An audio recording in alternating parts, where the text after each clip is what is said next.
P C ജോർജിന്റെ മകൻ Sean ജോർജും പി സി ജോർജും രണ്ടുപേരും വീണിരിക്കുകയാണ്. പൂഞ്ഞാറിലും പാലായിലും അപ്പനും മകനും വീണു. ഏതായാലും കുറച്ച് കാര്യങ്ങൾ ആ ഒരു വാർത്ത നമുക്കൊന്ന് കണ്ടിട്ട് വരാമേ. പൂഞ്ഞാറ് ഞാൻ 37,000 കേട്ടായി 19,38 കാഞ്ഞിരപ്പള്ളി ബിഷപ്പിന്റെയൊക്കെ ഈ UDF കുരുസ്ഥാനങ്ങളൊക്കെ അതൊക്കെ കുമ്പ ഇനി അങ്ങനെയാണെങ്കിൽ തെറാടുള്ള അച്ഛനെ പറഞ്ഞെന്ന് പറയുന്നത് ആ അച്ഛൻ്റെ പള്ളി ചുറ്റുമുള്ള 4 വാർഡിലും എൻ്റെ BJP താമരച്ചെലുത്താണ് ജയിച്ചത്. ഇങ്ങനെ ഇതൊക്കെ ചുമ്മാ പറഞ്ഞുകൊണ്ട്. പ്രിയപ്പെട്ടവരെ നമസ്കാരം, പുതിയൊരു വീഡിയോയിലേക്ക് എല്ലാവർക്കും സ്വാഗതം. അങ്ങനെ പുതിയൊരു യുഗം പിറന്നിരിക്കുകയാണ്. ഇന്ന് ഇലക്ഷന്റെ റിസൾട്ട് എല്ലാം വന്നു. നമ്മളെല്ലാവരും ആഗ്രഹിച്ചതുപോലെ തന്നെ എന്നാൽ എല്ലാവർക്കും ആഗ്രഹമുണ്ട് ഒരു മാറ്റം വേണം. കാരണം എന്താണെന്ന് വെച്ച് കഴിഞ്ഞാൽ എന്താ സംഭവിക്കുമെന്ന് അറിയണമല്ലോ. എന്താണ് ഇവിടെ സംഭവിക്കുന്നത്? അതിനൊരു മാറ്റം അത്യാവശ്യം തന്നെയാണ്. ഏതായാലും അത് നല്ലത് തന്നെയാണ്. ഒരേ മുന്നണി തന്നെ എന്ന് പറഞ്ഞാൽ 10-15 വർഷം ഭരിച്ചു കഴിഞ്ഞാൽ ഇവിടെ എന്താണ് നമുക്ക് സ്പെഷ്യലായിട്ട് കിട്ടുമെന്ന് നമുക്ക് ആർക്കും മനസ്സിലാവില്ല.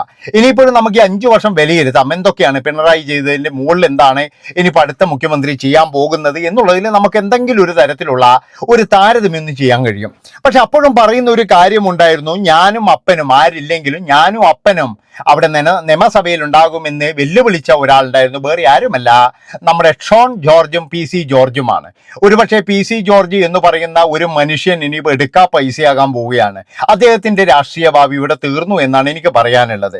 അതായത് കേരളത്തിൽ ഒരുപാട് കാലം MLA-യും അതുപോലെ തന്നെ ചീഫ് വിപ്പ് പദവിയും അങ്ങനെയൊക്കെ നയിച്ച ഒരു മനുഷ്യന്റെ പതനമാണ് നമ്മൾ കഴിഞ്ഞ കുറെ കാലമായിട്ട് കണ്ടുകൊണ്ടിരിക്കുന്നത്. അദ്ദേഹത്തിന്റെ നാവ് തന്നെയാണ് പ്രശ്നം. ഒരു കാലത്ത് ഞാൻ പറഞ്ഞല്ലോ, ഇവിടെയുള്ള യുവാക്കൾ മുഴുവൻ എന്ന് പറഞ്ഞാൽ പി സി ജോർജിന്റെ ആരാധകരായിരുന്നു. കാരണം അദ്ദേഹത്തിന്റെ ആ ഒരു ഷോ ഓഫ്, അതുപോലെ തന്നെ എന്ന് പറഞ്ഞാൽ ആ ഒരു എന്താ പറയണ്ടേ അദ്ദേഹത്തിന്റെ നിലപാടുകള്, പിന്നെ അദ്ദേഹം കാണിക്കുന്ന ചില കാര്യങ്ങള്, പൊതുജനങ്ങൾക്ക് വേണ്ടി അദ്ദേഹം ചെയ്യുന്ന ചില കാര്യങ്ങൾ, ഇതൊക്കെ കൊണ്ട് ഈ പി സി ജോർജ് എന്ന് പറഞ്ഞാൽ നമ്മളെല്ലാവരും ഒരു കാലത്ത്, അതായത് ഇദ്ദേഹത്തിന്റെ ആദ്യത്തെ ഒരു സമരം എന്താണെന്ന് വെച്ച് കഴിഞ്ഞാൽ നേരെ ഇലക്ട്രിസിറ്റി ഓഫീസിൽ കയറിപ്പോയിട്ട് ഫോൺ എടുക്കാത്ത ജീവനക്കാരനോട് കയർത്ത് സംസാരിക്കുന്ന ഒരു രംഗം, അന്നൊക്കെ എന്ന് പറഞ്ഞു കഴിഞ്ഞാൽ നമ്മൾ പി സി ജോർജിന്റെ ഭാഗത്ത് തന്നെയായിരുന്നു. കാരണം എന്താ, അദ്ദേഹത്തിന് അതിനുള്ള പവറും കാര്യങ്ങളൊക്കെ ഉണ്ടായിരുന്നു. അത് അദ്ദേഹം ഉപയോഗിക്കുകയും ചെയ്തു. അന്നൊക്കെ ഒരു തരം വല്ലാത്ത ആരാധനയായിരുന്നു പി സി ജോർജിനോട്. പക്ഷേ പിന്നീട് അദ്ദേഹത്തിന്റെ നിലപാടുകൾ, മറ്റുള്ളവരോട് കാണിക്കുന്ന പുച്ഛങ്ങള്, പിന്നെ ഇദ്ദേഹത്തിന്റെ തന്നെ തോന്നിയവാസങ്ങൾ കൊണ്ട് എല്ലാവരും ഇദ്ദേഹത്തെ വെറുക്കുകയാണ് ചെയ്തത്. അതുകൊണ്ട് തന്നെ കഴിഞ്ഞ കാലങ്ങളിൽ, അതായത് ഒരു മുന്നണിയുടെ കൂടെ പോലും ചേരാതെ വിജയം കൈവരിച്ച അദ്ദേഹം പിന്നീട് ഏതൊക്കെയോ മുന്നണിയിൽ കയറിയിട്ട് എന്തൊക്കെയോ വിടുവായത്തരങ്ങൾ പറഞ്ഞതുകൊണ്ട് മാത്രം ഇന്ന് മൂലക്കായി പോയ ഒരു വ്യക്തിയാണ് ഈ പി സി ജോർജ്. ഏതായാലും പി സി ജോർജിന്റെ വീടിന്റെ മുന്നിലൂടെ ഇന്ന് പ്രകടനവും കാര്യങ്ങളൊക്കെ അദ്ദേഹം അഭിവാദ്യം ചെയ്യുന്നത് കണ്ടു. ഇനിയും മാറിക്കൂടാന്നില്ല. ചിലപ്പോഴെന്ന് പറഞ്ഞാൽ പി സി ജോർജ് വൈകാതെ തന്നെ കേരള കോൺഗ്രസിന്റെ ഏതെങ്കിലും ഒരു മുന്നണിയിൽ കയറിക്കൂടും എന്നാണ് എനിക്ക് തോന്നുന്നത്. പക്ഷെ ആരെങ്കിലും കയറ്റോന്നറിയില്ല. കാരണം എന്താ വെച്ചാൽ അവിടെയുള്ള നേതാക്കന്മാരെയൊക്കെ ഒരുപാട് പറഞ്ഞിട്ടാണ് ഇദ്ദേഹം ഇറങ്ങിപ്പോയത്. അതുകൊണ്ട് തന്നെ ഇനി അദ്ദേഹത്തിന് അതിൻ്റെ അകത്ത് രാഷ്ട്രീയപരമായിട്ടുള്ള ഭാവി എന്തെങ്കിലും ഉണ്ടോ? ഏതായാലും അദ്ദേഹത്തിന്റെ മകൻ പറഞ്ഞൊരു കാര്യമുണ്ട്, ഞാനും അപ്പനും ഉണ്ടാകും നിയമസഭയിൽ, പക്ഷേ 2 പേരും ഇനി അടുക്കളയിൽ ഉണ്ടാകും എന്ന് പറയാം. അത്രയേ ഉള്ളൂ. വീട്ടിലുണ്ടാവും, 2 പേരും വീട്ടിലുണ്ടാകും. അല്ലാതെ നിയമസഭയിലൊന്നും വരാനായിട്ടില്ല മോനെ. അതിന് ജനങ്ങൾ സമ്മതിക്കൂല. അതാണ് പറയാനുള്ളത്. ഇന്ന് പക്ഷേങ്കിൽ ഈ ഷോൺ ജോർജൊക്കെ എന്ന് പറയുമ്പോഴേ കുറച്ച് മിതത്വം വന്നിട്ടുണ്ട്. അതായത് ഈ വോട്ടിംഗ് കഴിഞ്ഞപാടെന്ന് പറഞ്ഞ് ഇവരെ ഒരു അഹങ്കാരത്തിന്റെ ധ്വനി ഉണ്ടായിരുന്നു. എന്തോ ഞങ്ങളാണ് വലിയ ആൾക്കാർ, ഞാൻ പറഞ്ഞല്ലോ, അഹങ്കാരികൾക്ക് കേരള മണ്ണിൽ സ്ഥാനമില്ല. ഇനി ഏതവനായി കഴിഞ്ഞാലും ഇപ്പോഴും ജയിച്ചു വന്ന കോൺഗ്രസ്സുകാരോട് എനിക്ക് പറയാനുള്ളത്, നിങ്ങൾക്കൊരു വലിയ പാഠമാണിത്. അതായത് ഇവിടെ എന്ന് പറഞ്ഞു കഴിഞ്ഞാൽ ഒരു രാജാവും ഇല്ല, ഇവിടെ ജനങ്ങളാണ് രാജാവ്. അതാണ് നിങ്ങൾ മനസ്സിലാക്കേണ്ടത്. ഈ ജനങ്ങൾ വിചാരിച്ചു കഴിഞ്ഞാൽ ആരെ വേണമെങ്കിലും മൂലക്കിരുത്താം എന്നുള്ളതിൻ്റെ ഏറ്റവും വലിയ ഉദാഹരണമാണ് ഇന്ന് കിട്ടിയ തിരിച്ചടികൾ CPM-ന്. അതൊരിക്കലും ഒരു കോൺഗ്രസ്സുകാരൻ പോലും മറക്കരുത് എന്നാണ് എനിക്ക് പറയാനുള്ളത്. പിന്നെ മറ്റൊരു കാര്യം എന്ന് പറഞ്ഞു കഴിഞ്ഞാൽ അഹങ്കാരം കാണിക്കരുത്. ഈ അഹങ്കാരത്തിനുള്ള തിരിച്ചടിയാണ് ശരിക്കും ഷോൺ ജോർജ് ആയാലും അതുപോലെ പി സി ജോർജ് ആയാലും അവർക്ക് കിട്ടിക്കൊണ്ടിരിക്കുന്നത്. പിന്നെ അവരുടെ നിലപാടില്ലാത്ത മുന്നണി മാറ്റങ്ങൾ ഒരു പക്ഷേ എന്ന് പറഞ്ഞു കഴിഞ്ഞാൽ ഇന്ന് അവിടെ, അതായത് ആദ്യം ജയിച്ചതുപോലെയാണ് പി സി ജോർജ് അവിടെ നിന്നിരുന്നുവെങ്കിൽ അദ്ദേഹം ഇന്ന് വേറൊരു ലെവലിലെത്തുമായിരുന്നു. പക്ഷെ അദ്ദേഹം ഇന്ന് നിലയില്ല, കയത്തിലാണ്. കാരണം എന്താ, അദ്ദേഹം പോയി ചാടിക്കൊടുത്തിരിക്കുന്ന കാര്യങ്ങൾ, അതുപോലെ തന്നെ അദ്ദേഹത്തെ ജയിച്ചുകൊണ്ടിരുന്ന ഈരാറ്റുപേട്ടയിലെ ജനങ്ങളെ പറഞ്ഞത് പറഞ്ഞത്, പിന്നെന്ന് പറഞ്ഞാൽ വളരെയധികം എന്താ വിരുദ്ധമായിട്ടുള്ള കാര്യങ്ങളൊക്കെ പറഞ്ഞത്, അതുപോലെ തന്നെ സ്ത്രീകളുടെ ഒരു പിന്നെന്താ പറയുക ബ്രസ്റ്റിനെ പോലും അപമാനിച്ചിട്ട് അദ്ദേഹം എന്ന് പറഞ്ഞു കഴിഞ്ഞാൽ പറഞ്ഞിട്ടുണ്ട്. അതിനൊക്കെ എതിരെ നമ്മൾ വീഡിയോ ചെയ്തിട്ടുണ്ട്. അപ്പൊ അതുകൊണ്ടാണ് ഞാൻ പറയുന്നത് PC ജോർജ് എന്ന് പറയുന്ന ഒരു മനുഷ്യൻ ഒന്നുകിൽ ഇനി ഒരു വനവാസം, അല്ലെങ്കിൽ വനവാസം എന്ന് പറഞ്ഞു കഴിഞ്ഞാൽ രാഷ്ട്രീയ വനവാസം, എന്താ വെച്ചാൽ വീട്ടിൻ്റെ അകത്തുള്ള കാര്യങ്ങളൊക്കെ ചെയ്യാമെന്നല്ല. അതിനി അദ്ദേഹത്തിന് ഒരു സ്ഥാനം കിട്ടുമെന്ന് ചോദിച്ചു കഴിഞ്ഞാൽ എനിക്ക് തോന്നുന്നില്ല, സ്ഥാനം കിട്ടുമെന്ന് തോന്നുന്നില്ല.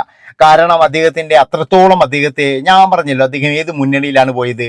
NDA മുന്നണിയിലാണ്. NDA കാർ പോലും അയാൾക്ക് വോട്ട് ചെയ്തിട്ടുണ്ടാവില്ല. അതാണ് ഇപ്പോഴും നമ്മൾ മനസ്സിലാക്കേണ്ടത്. ജോർജും അതുപോലെ തന്നെ PC ജോർജും ചിന്തിക്കേണ്ട ഒരുപാട് കാര്യങ്ങളുണ്ട്. ഒരുപാട് കാര്യങ്ങൾ അവർ ചിന്തിക്കേണ്ടതായിട്ടുണ്ട്.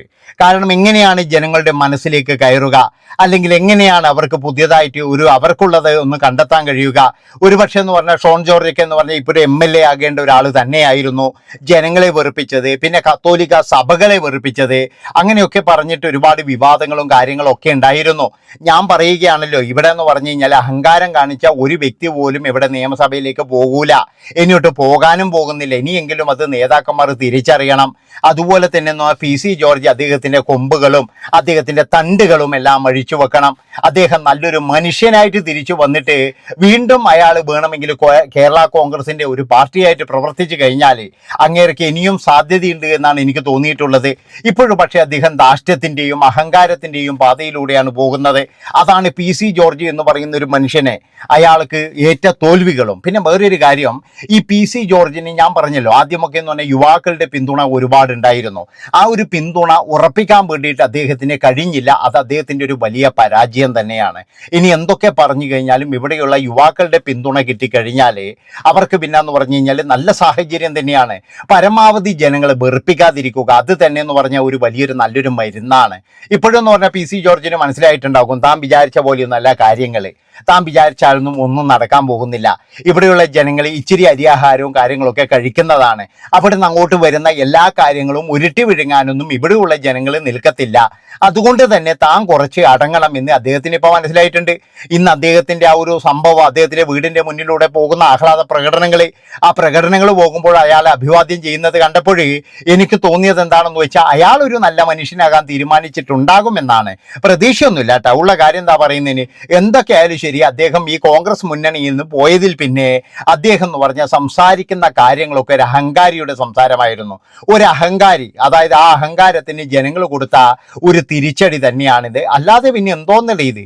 അപ്പനും മകനും ഉണ്ടാകും നിയമസഭയിൽ എന്ന് പറഞ്ഞിട്ട് മകൻ പറയുന്നു. അതുപോലെ തന്നെ ഇനി ഞാൻ എന്തോന്ന് പറയും നമ്മുടെ പിന്നെ നേതാവിനോട് കത്തോലിക്ക സഭകളെ പറ്റിയിട്ട് എന്നൊക്കെ പറഞ്ഞ് വ്യാകുലതപ്പെടുന്ന ആ ഒരു മകനെ ഇപ്പോഴും വീട്ടിലിരുത്താൻ വേണ്ടി ജനങ്ങൾ എല്ലാവരും തീരുമാനിച്ചപ്പോഴേ കേരളം ഒന്നാകെ അതിനുവേണ്ടി സപ്പോർട്ട് ചെയ്തു എന്നേ എനിക്ക് പറയാനുള്ളൂ. അതുകൊണ്ട് PC ജോർജിനോടും ഷോൺ ജോർജിനോടും പറയാനുള്ളത്, നിങ്ങൾക്കുള്ളത് വിരിയാനായിട്ടില്ല. നിങ്ങൾക്കുള്ളത് വിരിയണമെങ്കിൽ കുറച്ചും കൂടി നിങ്ങൾ കാത്തിരിക്കണം. അല്ലെങ്കിൽ നിങ്ങൾ സ്വതന്ത്രമായ രീതിയിൽ നിങ്ങളുടെ പ്രവർത്തനം, നിങ്ങളുടെ പാർട്ടി പ്രവർത്തനം തുടങ്ങിക്കഴിഞ്ഞാൽ നിങ്ങൾക്ക് കുറച്ചൊക്കെ ഒരു വിലയുണ്ടാകും എന്നാണ് എനിക്ക് പറയാനുള്ളത്. അല്ലെങ്കിൽ നിങ്ങളുടെ അവസ്ഥ ഇതുപോലെ തന്നെയായിരിക്കും. നന്ദി, നമസ്കാരം.